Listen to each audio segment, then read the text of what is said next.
When you need consent from users if they comply to the terms and conditions set by you, just add a terms and conditions field in your form with WP Fluent Form. Please keep in mind this is a pro feature. Purchase WP Fluent Form Pro add-on from the link provided in description to use this functionality. Drag and drop the terms and conditions field button in your form editor from the advanced field tab. Or you can just click on the button and a terms and conditions field will be added below the last selected input field in the editor. Or click on the plus icon below the last added input field and select Terms and Conditions field. Hover on the Terms and Conditions field and click on the Edit button to customize it. Define admin field label to identify the input field to the admins if necessary.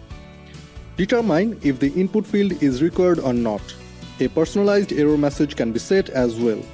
Write HTML content for terms and conditions. Define if a checkbox is to be placed along with the terms and conditions consent text. In advanced options, container class and element class can be used to style the element. The input field's name attribute is the HTML equivalent of the same name. Define if there are any conditions to be fulfilled for this input field. Learn more about conditional logics in the link given in description.